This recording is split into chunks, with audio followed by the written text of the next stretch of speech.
Welcome to NASA's Jet Propulsion Laboratory in Pasadena, California. It has been an extremely exciting day today, and I want to bring on stage the very successful team for the InSight Mars landing. Let's welcome them now.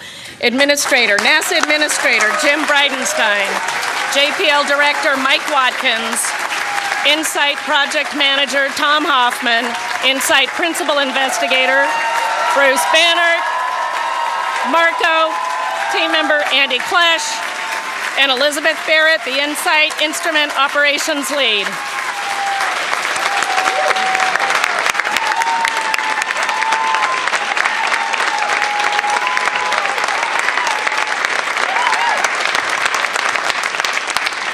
Go ahead and have a seat. I'd also like to acknowledge here all of the InSight team members and the Marco team members who have joined us for the press conference and all of your amazing work for these two missions. We're going to get...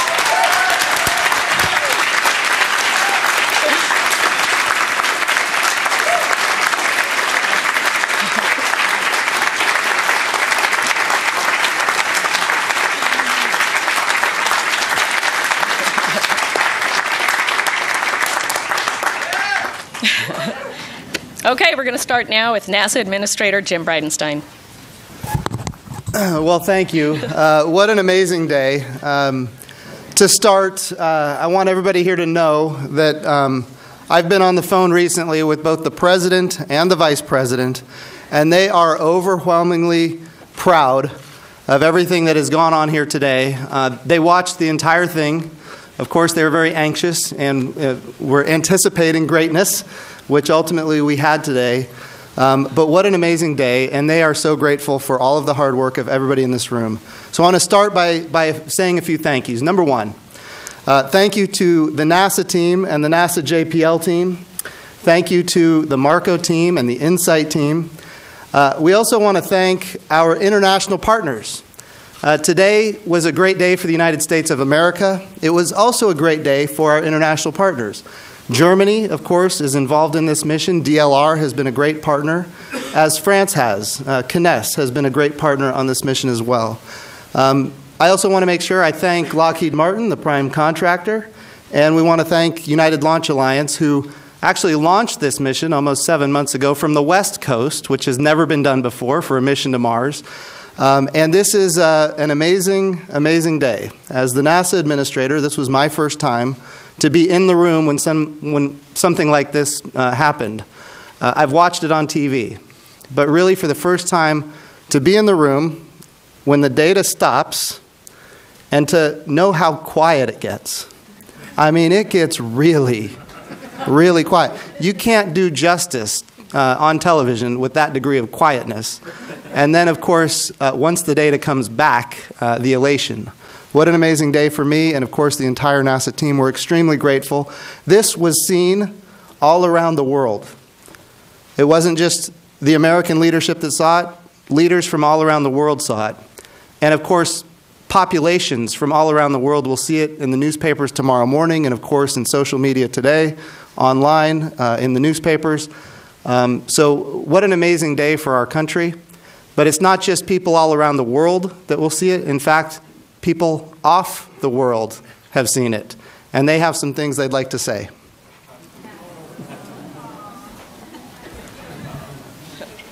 The International Space Station crew would like to come to the inside of Mars itself, and being a really important step on the way there, also for human exploration. So kudos for pulling that one off, and we are looking forward to what the data comes out of this mission. Yeah, he sends copies all and extends our congratulations as well to our partners, our friends at JPL. It was really something. Got some goosebumps down here watching the coverage. Same here.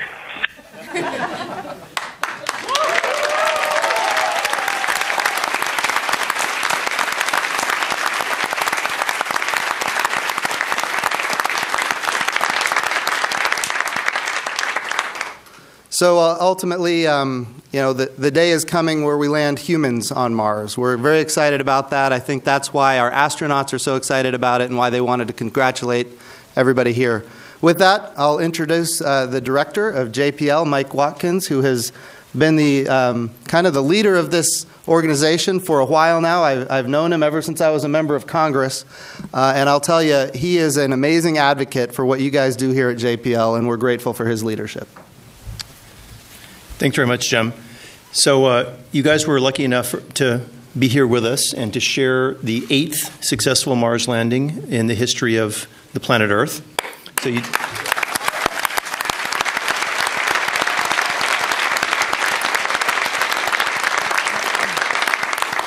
And I'm very proud, as a director of JPL, to say that all 8 of those had the press conference right here in this room afterwards. And we never get tired of watching these, so if you don't remember what it was like, we have a little memento here. InSight is now traveling at a velocity of 2,000 meters per second. 17 meters, standing by for touchdown.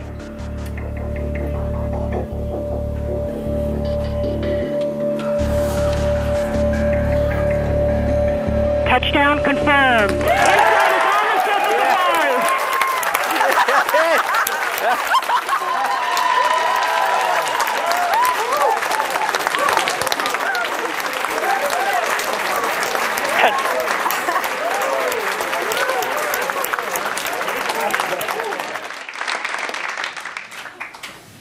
So, obviously the InSight team, the International InSight team, put a tremendous amount of effort in, not just working over Thanksgiving holiday here nonstop, but over the past few years. And, all the credit goes really to them. I'd like to give a special shout out to our colleagues at Lockheed Martin in Denver. And we have Lisa Callahan here as the head of Civil Space for Lockheed Martin.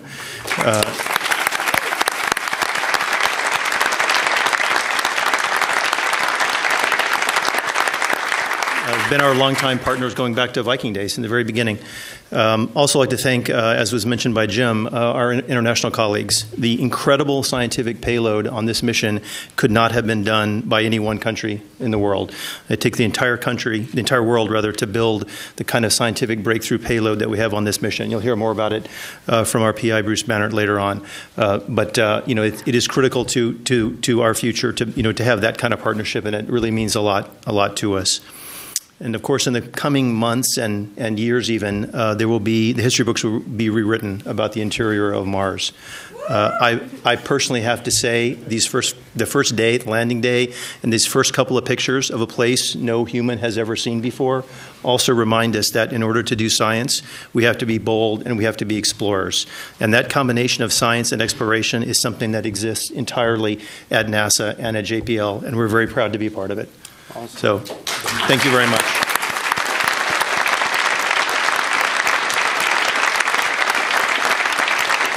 So now I'd like to turn this over to the team that actually did this work, many of whom are out there, but up here, the project manager, Tom Hoffman.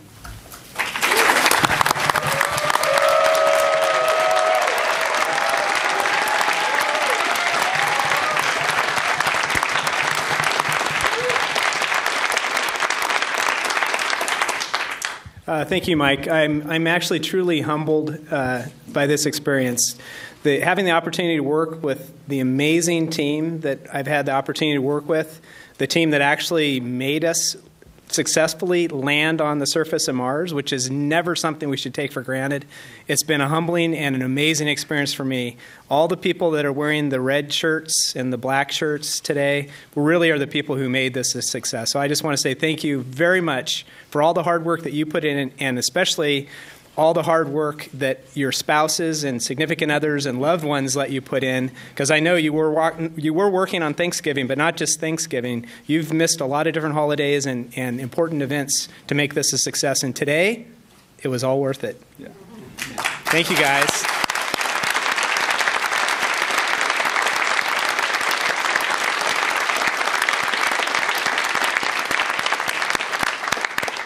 So our JPL navigation team and our JPL Lockheed Martin, NASA Ames, NASA Langley team, you guys are now all fired.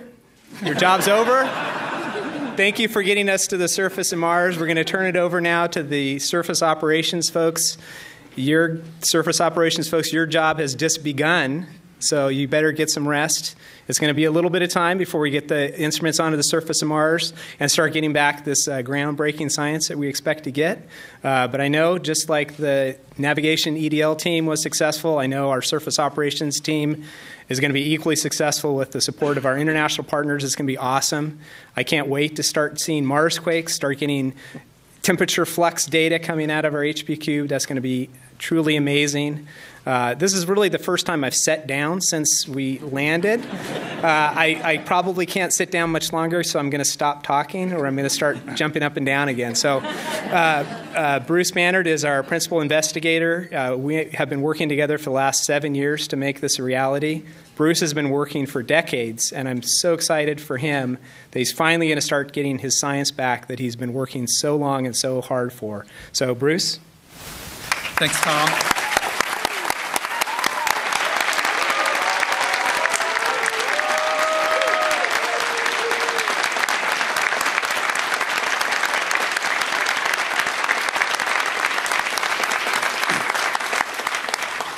Well, I can't tell you what a privilege it is to be up here today. People keep talking about, my science and my mission, but this is really something that we're doing as a science team for the world. I mean, the science that we're doing belongs to everybody, and the knowledge that we're going to bring back is going to belong to everybody. So we actually have a little bit of science already, thanks to our friends at Marco, who sent down this first image. It's nice and dirty. I like the nice and dirty image. So we can see the surface of Mars, and I'm just taken back to 1976. I was actually a student intern here at JPL in the summer of 1976, and so I never actually got to come into this room while the press conferences were going on. But I was just outside, and I would sneak in here in between, and just look at the place and just wonder at the history being made. And that first image from the Viking lander, that bright red image. We'd seen all these nice black and white images from the moon, and they were amazing. But this bright red image from Mars, and the first image from another planet, and now I'm looking at this image from InSight, and it's just it's like a full circle of a whole career working towards understanding Mars better. We have a little bit of some things in this image that you can see. You can see a rock in the front. If we can go to the next image, there's actually a couple of other things. We can actually see the bolts that are holding this dust cover on. This image is actually a very good argument for why you put a dust cover on a camera when you're landing on Mars. Good choice, right? So all those black specks are going to disappear, and when that goes away, you're not going to see those little cover bolts down there in the bottom right and left. But you will see that the lander footpad, and we'll be studying that in the next couple of days. Looking at the amount of dirt on it, looking at the kind of dust, trying to figure out what the distribution of particle sizes and all this kind of stuff that's really critical to putting our instruments down on the surface. And up there in the upper corner, you can't even see it in this picture. It's so dusty on the edge. But that's the storage box that holds the tether, the cable that's going to connect our seismometer from the ground of Mars up to the spacecraft where it can beam the data back to Earth. And so if you've been paying attention, you know that you're not supposed to be expecting any seismology to come out of us anytime real soon, but we're going to be spending the next couple of weeks looking at that ground and finding exactly the best place to put our seismometers down. It's a very, very nice looking picture. It looks pretty flat.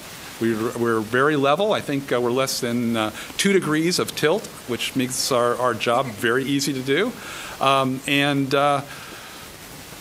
It's time to get going.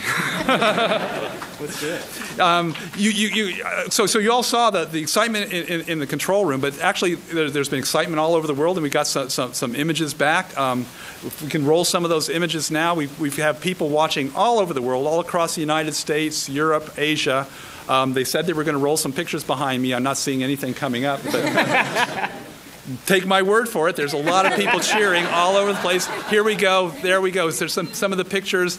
I really wasn't paying that much attention to what was going on after we landed because it was such a crazy time. But we've got people people and animals all over the place. We've got hundreds of people. There have been museums that opened up their doors for this, auditoriums in Times Square. The NASDAQ screen on Times Square was there, and there were an amazing number of people out there in the snow and cold watching InSight land, and even at the Air and Space Museum here, or at the Science Museum here in Los Angeles. And so it's just been a wonderful event all across the world, and I'm just so proud and so privileged to have been part of it. And with that, I'm going to turn it over to Andy Klesch here, who was on the Marco team, who brought back that wonderful image for us. Thank you very much.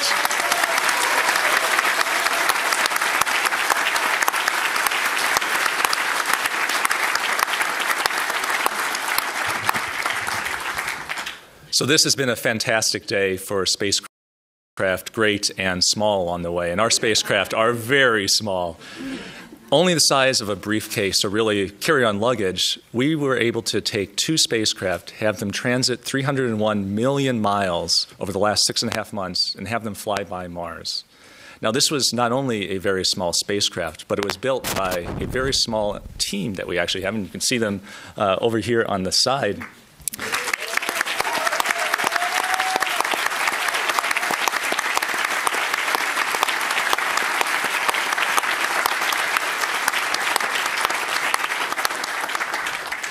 This team of really mostly part-timers on the project has proven the technology that we were trying to demonstrate with this mission on here, being able to support a large craft like InSight in order for it to perform its fantastic science, being able to show that we can take a smaller, focused, more riskier mission out into the solar system and try and perform new opportunities or take advantage of new opportunities that we have, and try and bring the community that we have built for these small spacecraft along with us.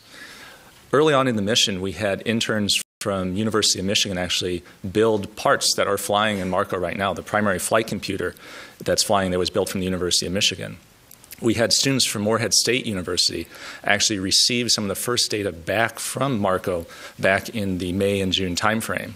And we have 2 interns here representing their school from Cal Poly San Luis Obispo that were serving on the operations panel there and bringing back the data for InSight today.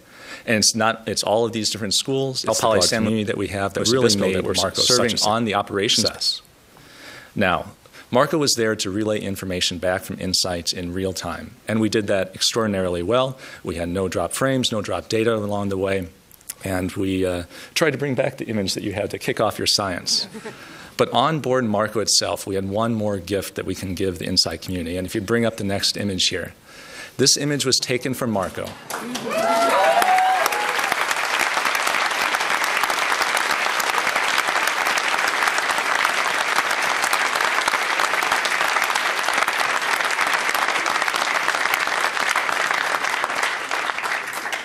Having successfully brought all the data back from InSight during its exciting entry, descent, and landing sequence, what you see before you is an image taken roughly 4,700 miles from Mars at about 12:10 p.m., 10 to 15 minutes after EDL itself happened. And this image is really our farewell to InSight, our wish for good luck, and our farewell to Mars itself as we continue on to complete our primary mission as part of Marco. So we thank you for all of your excitement. We thank everybody who helped out in the Marco project, and we look forward to all the science yet to come. To tell you a little bit more about what's next is Elizabeth Barrett.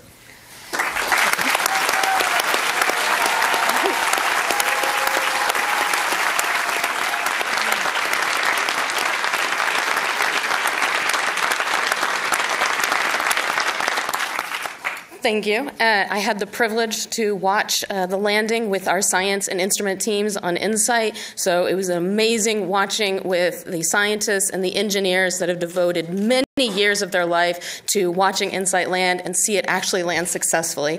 And now that we're on the surface of Mars, we have a lot of work to go.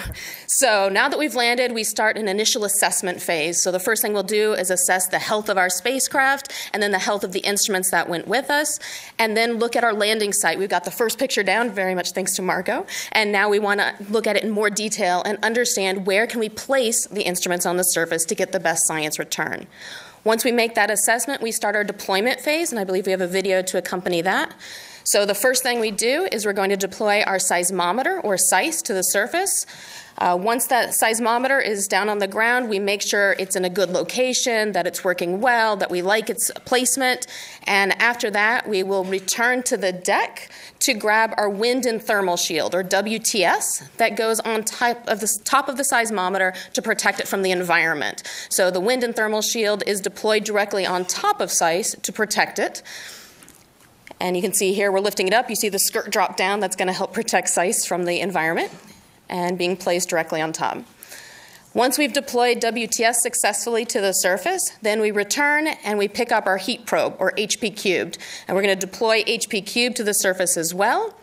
And after we finish the deployment of all our instruments, making sure they're all in a good location, all in a good state, then it begins the last portion of the mission before we can actually do the full science return. We've got to do the penetration of the mole of HP cubed underground, going up to 16 feet underground.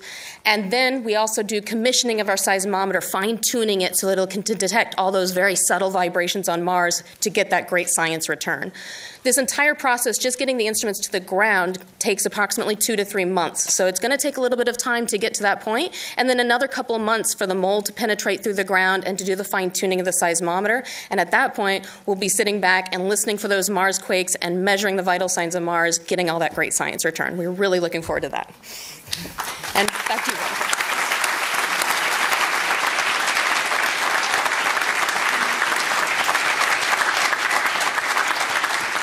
Okay, we're going to open it up now to questions. We're going to be taking questions from the phone line. If you are on the phone line, you need to hit *1 to get into the queue. We will take some questions from here in the room and also from social media. Just submit your question, post your question with hashtag #AskNASA. I will start with a question on the phone, and then we'll go to the room. On the phone, we have NBC. Please go ahead.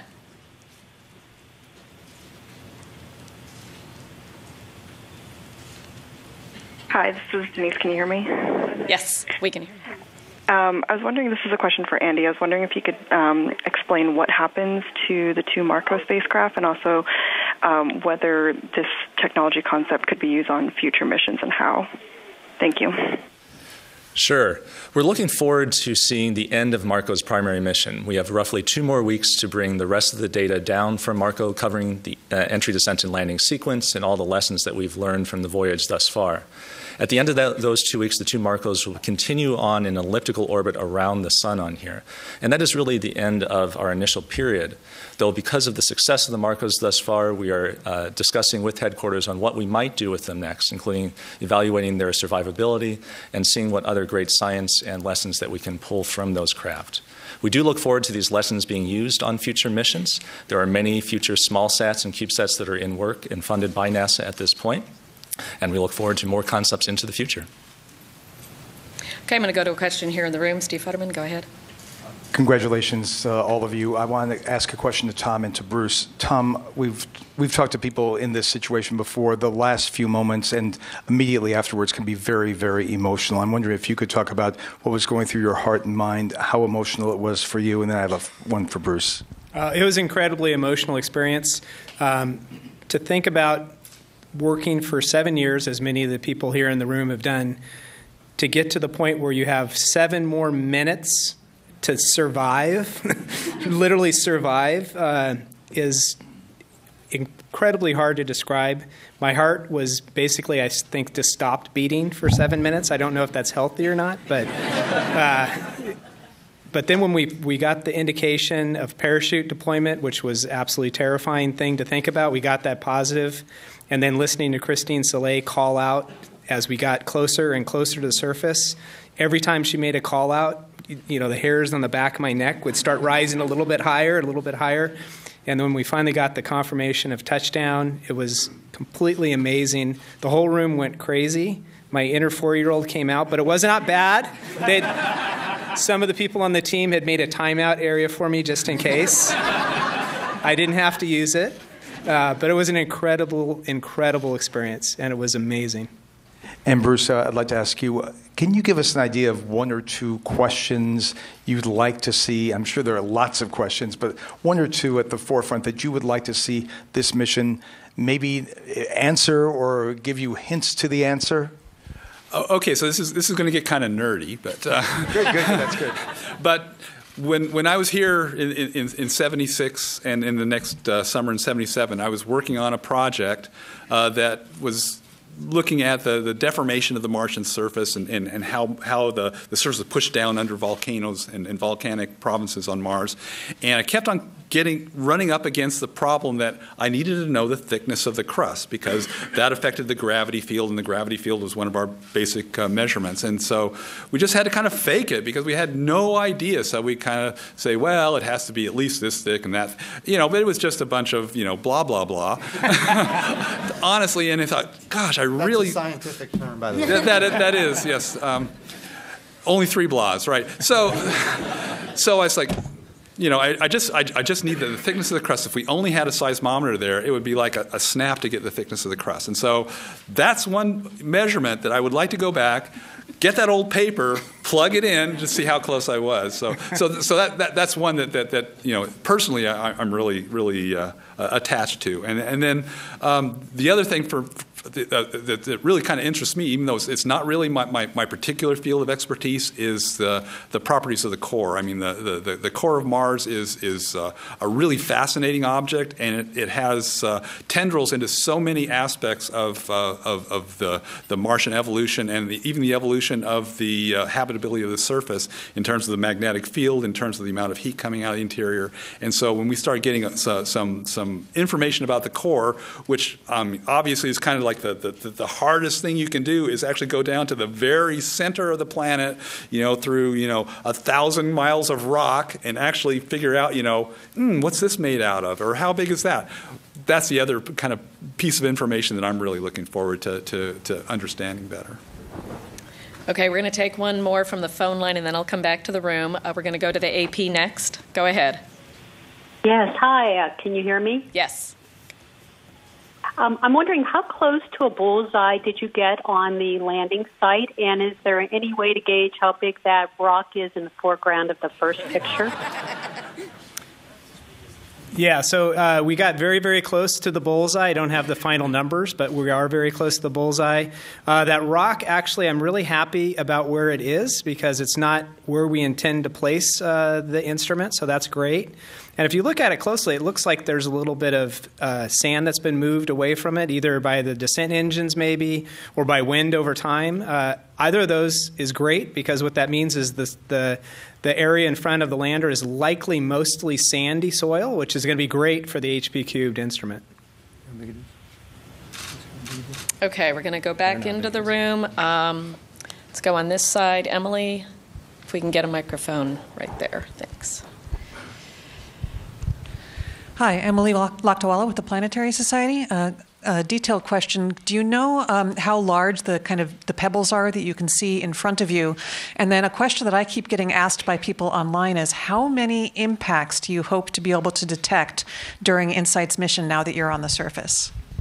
Okay, I haven't really had a chance to look at this image in any detail, and it's kind of difficult to judge the size of things, because this is a fisheye camera, so it's a very distorted view. It's actually showing almost the entire area in front of the lander, kind of compressed into a narrower image. And so we have experts on the team, I'm sure, already poring over this, and in the next day or so, we'll have some measurements of the dimensions of some of these rocks. And what was the second question again? How many impacts? How many impacts? Well, of course, that's one of the things that we want to measure. Our estimate is we should probably see something like maybe a half a dozen impacts, maybe twice as many of that, maybe half as many of that, but somewhere in the order of a half a dozen to a dozen, I hope. Okay, we're going to take the question on this side. Thank you very much. Tariq Malik with Space.com, and I think my question's for Bruce or for Tom. We see a lot of excited people here in the room that worked on the mission. I'm wondering kind of what comes next. Is there a party? If so, when? And does everyone get the night off, or when do they hit Mars time for InSight? Thank you. Yeah, so for the folks that I just fired a little bit ago, the nav team, And the EDL team, they're welcome to go off and have a celebration. But the surface operations team, actually, their work is just going to get started when we get the Odyssey pass a little later this evening. That's when we're going to start planning for the next sol, the next day. Sol's on Mars, days on Earth. We'll start planning for that next sol. And maybe, Elizabeth, you can tell a little bit about what are some of the things we're going to be doing the first couple of sols. Yeah, so the first couple of sols, we are going to assess the health of the robotic arm. And then tomorrow we uplink checkouts for the actual instruments themselves to check them out and assess their health as well. So in addition to obviously monitoring the lander and making sure those solar arrays have deployed, we want to check out all the instruments that have gone with us to be prepared to put them on the surface and to collect all that science data. Over the rest of the week, we also will open the covers on the cameras and do a more detailed survey of the workspace in front of the lander where we want to put the instruments so we can choose the best places for them to go. Okay, right there in the center aisle there. Hi there, Margaret Carrero, KNX Radio. Very exciting to be here. It was my first time. And we talk a lot about, there's things for Tom and Bruce as well, looking into the interior of Mars. Why should we all care about this? I know it's exciting, but why should we all care? What do we expect to get out of digging into Mars?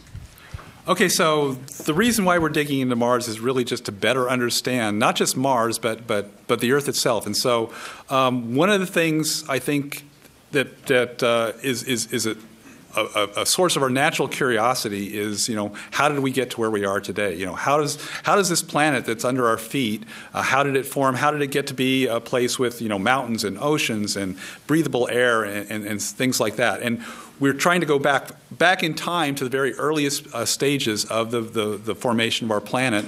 And we're looking for evidence which is no longer available on the Earth. It's all been erased by plate tectonics, by mantle convection, by our active geological processes that are eroding everything. And so the sort of the fingerprints of those early processes just aren't there on the Earth. We can go back to Mars. On Mars, all those things that were formed in the first few tens of millions of years after formation are still frozen in place. And so we can basically use Mars as a time machine to go back and look at what the Earth must have looked like a few tens of millions of years after it formed. And by doing that, we can then look at our physical models, our theories of how the Earth evolved and understand why the Earth became the way it is. If you look at Earth's twin, Venus, it's almost the same size, but it's an extremely different surface environment. It's very hot. The atmosphere is very sulfurous. There's not much oxygen. And yet, why is it different than the Earth? And we have some theories about that, and they generally have to do with very small differences in the way the planets evolved from that initial state. And so Mars will help us refine our models, understand why a planet might go one way like Venus or the other way like the Earth. And finally, when we actually look at planets around other stars even, we can actually begin to estimate which ones might be habitable and which ones maybe not habitable based on some of the geophysical understanding that we'll get just by looking at Mars. Okay, I'm going to go to the phone line now, and then I'll come back in and check in with social media. Okay, let's go to the phone line. Irish TV, go ahead. Oh, thanks very much, Veronica. I'm actually in France at the City of Space, the Cité de l'Espace in Toulouse, where there was a huge crowd watching this event for obvious reasons. And when the first picture popped up, a couple of questions came to mind.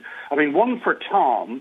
Are you proud of yourself that you have managed to land in the most boring place that anyone has landed on Mars in history? And for Elizabeth, are you embarrassed that it's going to be, apparently from these pictures, so incredibly easy to place the seismometer on the surface? I'm very, very happy that it looks like we have an incredibly safe and boring-looking landing location. That's exactly what we were going for. It's what the landing site selection people promised me. They promised me sandy with no rocks. There's one rock, so I'm going to have to talk to them a little bit. And there's certainly some small rocks, but those look pretty manageable. It's hard to tell in this picture, though, how easy it will necessarily be. You can't tell if there's any slopes or anything. We expect to get that later, but it does indeed look to be pretty much like a parking lot. I think Elizabeth's still going to have her job cut out for her, but I'll let you answer that question yourself. Yeah, it was actually great when the image popped up in the room with all the science and instrument experts there. Everyone gathered around the very front and was immediately deciding where could we place instruments and where were the rocks in the way.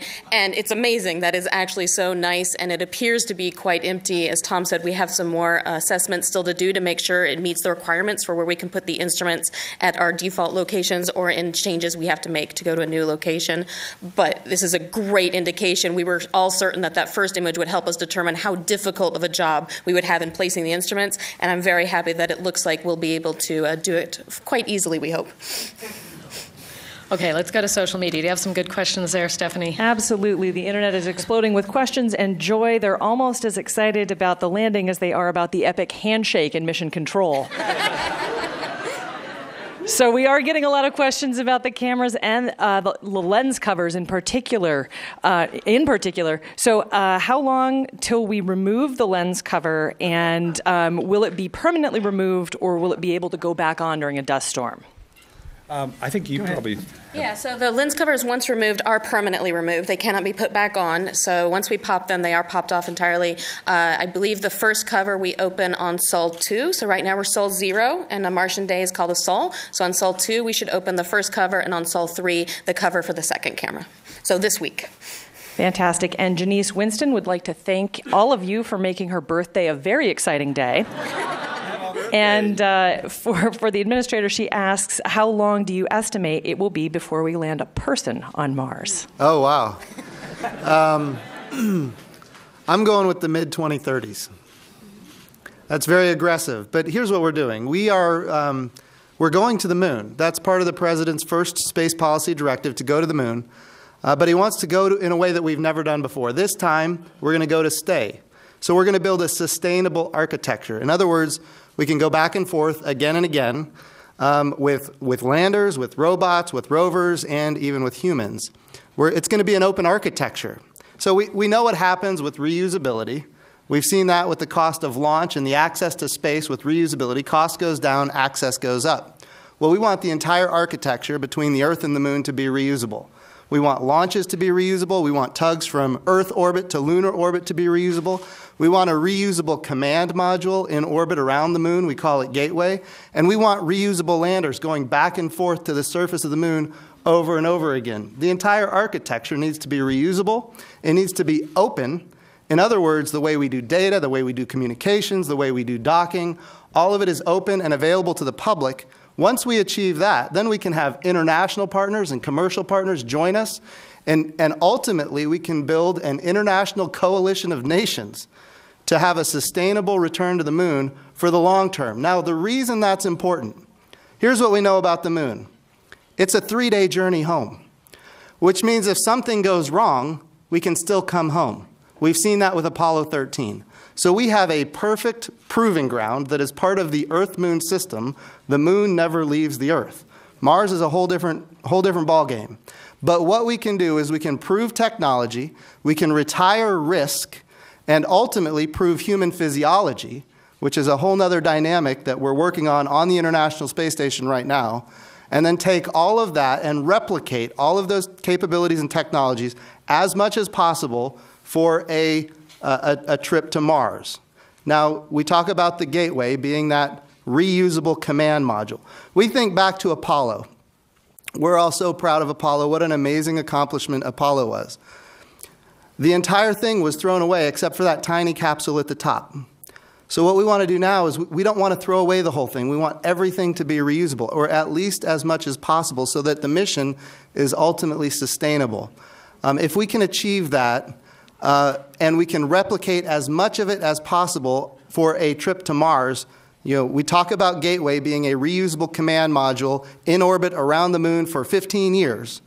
The first Gateway is all about discovering more about the moon than we've ever discovered before. Solar electric propulsion, it can go to the L1 point, it can go to the L2 point, it can get us to more parts of the moon than we've ever been to before. Think about the moon. 2008, India made a discovery that there's potentially a lot of water ice on the surface of the moon. 2009, we definitively know that there's potentially hundreds of billions of tons of water ice on the surface of the moon. Water ice represents life support, air to breathe, water to drink, but it's also hydrogen and oxygen, which is rocket propulsion on the surface of the moon in hundreds of billions of tons. So we talk about in situ resource utilization capabilities on the moon. We can prove a ton of stuff on the moon and accelerate, once we've done that, accelerate the trip to Mars. The first command module, we call it Gateway, is a reusable command module around the moon to get us to more parts of the moon than we've ever gone to before. Remember, definitively, we learned in 2008 and 2009 that there was hundreds of billions of tons of water ice on the surface of the moon. We need to be able to get to more parts of the moon than we've ever been able to get to before to learn what we don't already know about the moon. But while we do this, we're proving capability and technology to go to Mars even faster than we could go if we didn't use the moon as a tool. So the reality is, yes, your nation right now is extremely committed to getting to Mars and using the moon as a tool to achieve that objective as fast as possible. Okay, we're going to take another question here. Stand by with social media. Let's go back here. Can we get the microphone? Thanks. Thank you. Irene Klotz with Aviation Week. I think it's for Andy. Can you describe a little bit about what other data is going to be coming back from the Marco satellites that you didn't get back already? And is there any consideration to putting Marco-type satellites on Mars 2020? The data that's coming back from Marco really does a deeper dive into what we recorded on board in terms of the health of the spacecraft itself. During EDL, we were focused on getting that InSight data down, so we had just a very narrow pipe that we could put a little bit of information about Marco, about its temperatures on board, about the energy that it was using, how well it was oriented, and how well it could support the data coming from InSight there. We'll be collecting more in-depth information about the spacecraft itself. We'll look at the trajectory that it actually flew by, how stable it was. Actually, the orbit determination was quite good on Marco on there, so that tells us how well we were able to fly by Mars and prepare for that journey there. And all of this is really stored in onboard memory that we'll be slowly bringing down, as well as, if possible, more images that we took during today's events on here. Now, on top of that, though Marco was set to support the InSight lander, Marco A passed through a very unique trajectory behind Mars that we actually were occluded or blocked by the planet with respect to Earth. And so with that, we're actually doing atmospheric science as we're passing by Mars on there, and we'll be digging into that data as well over the upcoming weeks. So not only did we do technology demonstration, not only were we able to get images back, but we are able to do some science there as well. As for things into the future, we've shown that this type of craft can support these types of missions on here, should that mission need it. And we'll be looking at opportunities as we go to see where they're necessary and how well we can support in the future. Okay, going to this side of the room, right in the back. Hi, Sophie Sanchez, Cosmic Chicago with Chicago Now. My question's for Jim. The last time we spoke, you mentioned that NASA was prioritizing human spaceflight programs to avoid any gaps, like we're experiencing now. My question is, what is the agency doing to avoid any gaps in planetary missions? So that's a great question. What we have to do as a country is we have to look at a portfolio of planetary missions. And of course, some missions are what we would call, flagship missions, very big, large, expensive missions, and other missions are not so expensive but very capable. And so what we're trying to do is figure out what the right balance of portfolio is. If every mission is a flagship mission and they fail, then that's a lot of money and a lot of time that ultimately we don't want to put all of our eggs into one basket. So we're looking at creating the most balanced portfolio that includes small missions and large missions. I think a perfect example is New Horizons, which, of course, we're all familiar with the 2014 flyby of Pluto, and now it's no kidding, in the Kuiper Belt, and it's going to be taking pictures of Ultima Thule here in just a matter of a month from very close range, which has never been done before. And that was a mission that was, you look at return on investment, it was a tremendously inexpensive mission for the amount of science and data that we're getting from it. So I think we need a good balance of portfolio that includes high-end kind of missions that are what we call flagship missions and others that are smaller to keep that balanced portfolio. To be clear, we want to make sure that the planetary science missions, the heliophysics missions, astrophysics missions, earth science missions, all of those are balanced across the entire portfolio and balance those missions with human missions. The key is to create a balanced portfolio to get as much science as we can from our agency. If I could just add one thing to that. You're all invited back in about 26 months for the landing of Mars 2020. There you go. So we are avoiding a gap.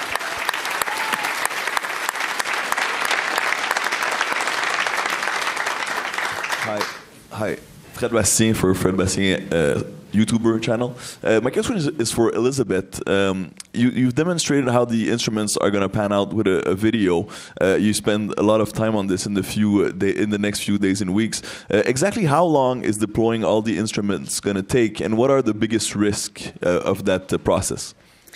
So the first couple of weeks, we actually just are doing the initial assessment of our deployment area, and then we begin the deployment itself. To get all the instruments on the ground is expected to take approximately 2 to 3 months for final deployment, at which point we can then start the penetration with the mole and the commissioning. So we expect approximately 2 to 3 months. I liken it to a game of playing that kind of claw game at a carnival, but you're doing it with a really, really valuable prize, and you're doing it blindfolded where you can only get occasional pictures, and then you're doing it via remote control on another planet. So it makes it a little bit longer. You need to take more pauses to make sure you actually have the grapple on the payload before you lift it up, and it's actually on the ground before you let it go. So you want to take those pauses along the way to make sure everything is going well. So it's expected to take that duration to allow us to have those breaks in the process. In terms of what we need to do, I think the biggest thing is choosing our final deployment locations and just making sure we practice that a lot. We have a test bed here that we actually will terraform to look very much like the Martian area we land in, and we'll practice deploying to make sure everything is going to go smoothly. Any more questions in the room? Yes.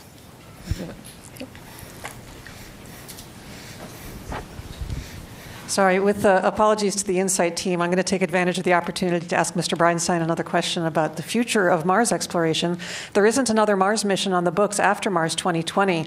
What are NASA's plans to get started on Mars sample return and maybe to replace our aging telecommunications orbiters that are up there? Or not replace, but improve upon? No, the two critical issues. The sample return of, Mars 2020 is going to cache samples on the surface of Mars. Now, it would be silly to cache those samples and not return them. That's the goal. So after Mars 2020, we need a sample return mission, but you're absolutely right. With all of these very successful missions on the surface of Mars, to include not just Mars 2020, but one thing that I know Chairman John Culberson has been so committed to is the Mars helicopter, which has a lot of people so excited. The idea that we're going to fly a helicopter on another world for the first time in human history with the Mars 2020 mission. With all of these activities, you're right, we're going to need more communication architecture around Mars. So the answer is we're putting together budget requests right now and presenting them to people within OMB and within the White House to be prepared for the day when we can go to Mars with even more missions. It's a high priority for us. We don't, NASA has a long history of building upon the last success. And that's ultimately what we want to do here. Okay, we're going to check in with social media. Stephanie, do you have any more good Absolutely. Questions? So a simple one. Ethan Plant would like to know how much time was spent planning the InSight mission. Wow.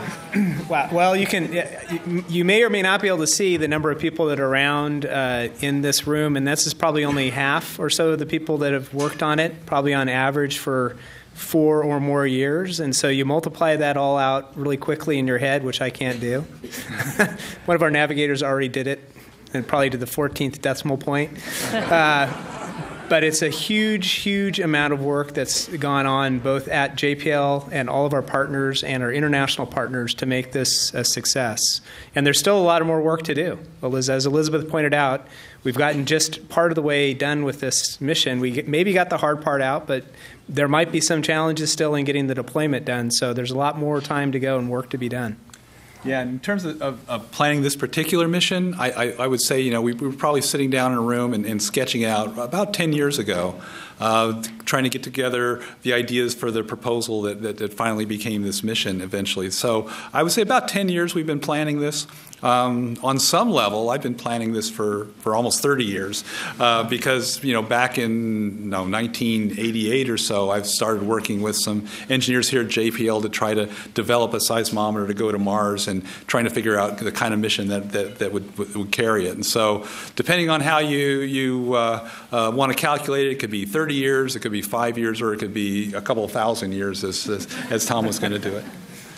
And for Mike Watkins, Cool American Adventures from our YouTube chat would like to know if you had one dream takeaway from this mission, what would it be? My dream takeaway, I think, of all of these missions is just to remind us to be bold and remind us to keep taking challenges and keep moving forward and never to be scared of these kind of challenges. I mean, it's what we do. You have to take these chances to go forward. We've been lucky enough recently to be very successful, but it's still a risky business, but you have to keep moving forward and you have to keep trying these things.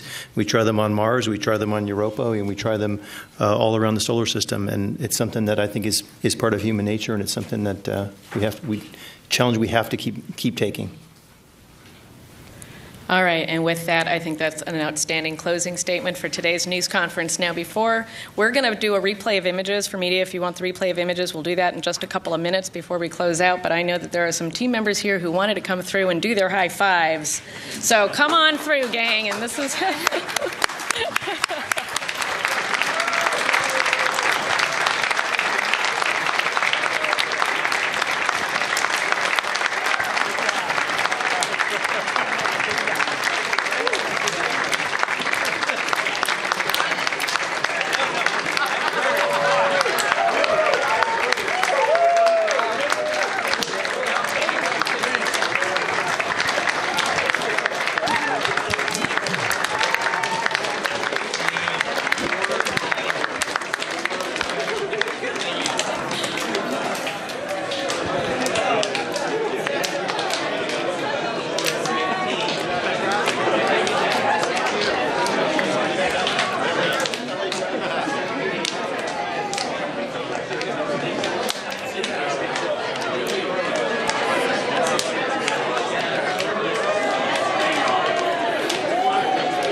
InSight is now traveling at a velocity of 2,000 meters per second.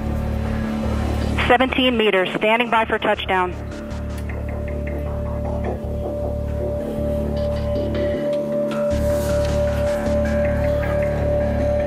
Touchdown confirmed. InSight is on the surface of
Mars. Although we've done it before, landing on Mars is hard, and this mission is no different. The process to get from the top of the atmosphere of Mars to the surface we call entry, descent, and landing, or EDL. It takes thousands of steps to go from the top of the atmosphere to the surface, and each one of them has to work perfectly to be a successful mission. The process starts well above the top of the atmosphere of Mars. The cruise stage faces the sun.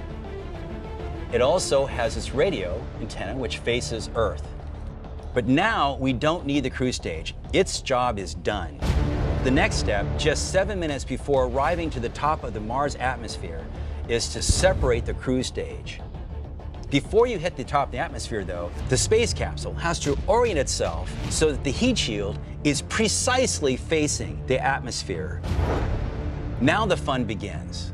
The vehicle is moving at nearly 13,000 miles an hour, but it's hitting the top of the atmosphere at a very shallow angle, 12 degrees. Any steeper, the vehicle will hit the thicker part of the atmosphere and will melt and burn up. Any shallower, the vehicle will bounce off the atmosphere of Mars. At the very top of the atmosphere, it's about 70 miles above the surface of Mars, and the air is starting to get thicker and thicker and thicker. As it does that, the temperature of that heat shield gets well over 1,000 degrees centigrade, enough to melt steel. Over the next 2 minutes, the vehicle decelerates at a backbreaking 12 Earth Gs from